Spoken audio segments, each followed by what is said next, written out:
రేష్మి గార్డెనింగ్కి స్వాగతం.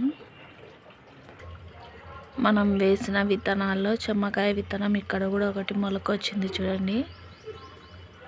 ఇది మొన్న చూసినదే. మొన్న నాటిన మనం కొత్తిమీరవి ఎగురులు వచ్చినాయి చూడండి. ఇది చూడండి, చిన్న ఎగురు వచ్చింది. గోరింటాకు కొమ్మ, చిన్న కొమ్మ నాటింటే. ఇక్కడ కూడా కొత్తిమీర పచ్చిగానే ఉంది చూడండి. ఇలా చేసేస్తాయి అన్నీ. పందికొక్కులు ఏవి ఉంచవు, ఎప్పుడు ఇలానే మొత్తం గెలికేసి వెళ్ళిపోతాయి. చూడండి చామదుంప ఎలా కొరికేసిందో. అసలు మొన్న అంతా వెతికినా కానీ దొరకలేదు. ఇది ప్రతిరోజు ఇలానే చేస్తుంటుంది. తీసి ఇక్కడ నాటేద్దాం ఈసారి. కాస్త పెద్ద దాంట్లో అయితే బాగా స్ప్రెడ్ అయ్యి ఆకులు బాగా వస్తాయని వేస్తే అలా చేసేస్తున్నాయి. అవి కనకాంబరం మొక్క పూలు పూయడం మొదలైంది. చిన్న మొక్కలు 2 ఇచ్చింటే మన ఫ్రెండ్స్ నాటినాను. ఇక్కడ బాగా పువ్వులు కూడా వస్తుంది. ఇంకోటేమో చిన్నగానే ఉంది. ఇది మాత్రం పూలు పోయడానికి స్టార్ట్ అయిపోయింది. ఇలా సేఫ్టీగా పెట్టినాను. అయినా దీన్ని కూడా దొబ్బేస్తుంది ఒక్కొక్కసారి ఎలుక. నిజంగా చెప్పాలంటే ప్రతిరోజు ఇలానే మొత్తం ఇలా తీసేసి వెళ్తున్నాయి పందికొక్కులు. అయినా కూడా మనకి ఈ భూమాత మన కోసం, మన ఆహారం కోసము ఒక వేసిన విత్తనాన్ని చాలా జాగ్రత్తగా మనకి ఇచ్చేసింది. చూడండి, ఆ మూలలో చెమ్మకాయ విత్తనము. అస్సలు నాకైతే సర్ప్రైజ్ అనుకోవాలి. ఇది పాపం మన కోసం ఎంత బాగా అంత మూలలో వెళ్ళి బతుకుతుంది చూడండి.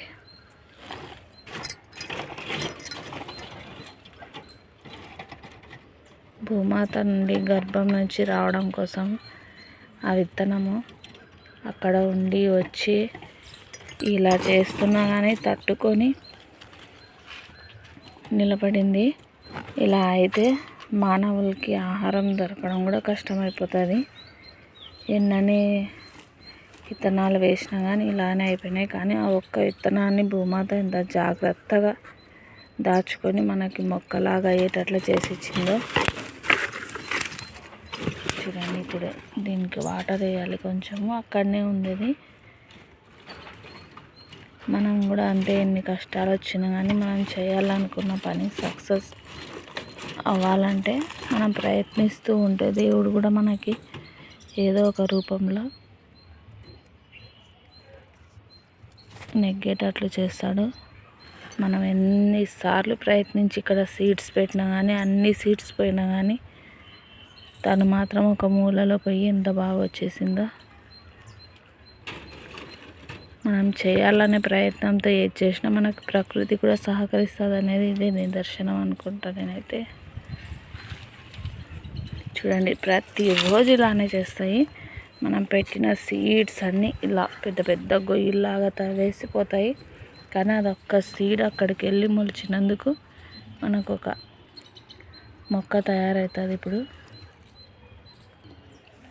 నేను కూడా నీళ్ళు ఇలానే ఇస్తూ ఉన్నాను. చూద్దాం అదన్నా వస్తుందో రాదా. ఇక్కడ మన కోసం వంకాయ రెడీ అవుతుంది.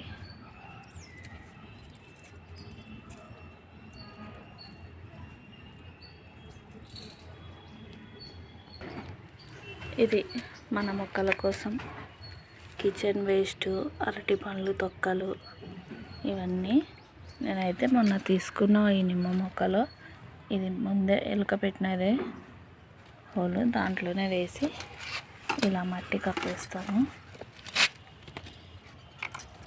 ఇలా అరటిపండువి పెట్టడం వల్ల మొక్కకి మంచి బలం వస్తుంది. ఈ గుర్లు కూడా బాగా వస్తాయి. ఇంకోటి వచ్చేసి అక్కడ పెడతాం మనం. కానీ ఇవి ఉండని రాత్రి అయ్యే లోపల మళ్ళీ వచ్చి వాటి పని అవి చేస్తాయి. కానీ అప్పటి వరకు అయినా కానీ కొంచెం మొక్క తీసుకుంటుందని ఇలా వేస్తున్నాను. ఇంకా కొంచెం చిన్న చిన్న పీసెస్ చేసేసినా సరిపోతుంది. అలా ఈ మొక్కకి కూడా ఇంకోటి కూడా ఉంది, అది కూడా తీసి అక్కడ పెడతాను. ఇవి అన్నీ నీళ్ళు బాగా కలిపేసి కొన్ని కొన్ని వేసి ఒక చోట వేసేస్తాను. ఇలా మన కిచెన్లో వచ్చే బియ్యం కడిగిన నీళ్ళు, ఫ్రూట్స్ అన్నీ తొక్కలన్నీ మంచి బలం మొక్కలకి. ఇది ఇంకో నిమ్మ మొక్క కదా, ఇక్కడ చిన్న చిన్న ఇలా వేసేద్దాం.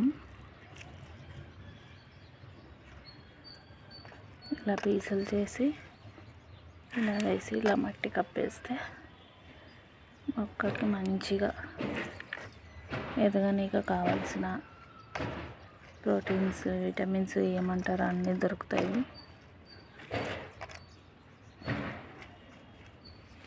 అంతే, ఇలా పెట్టేసినామంటే ఇలా మంచి చిగుర్లు, పూత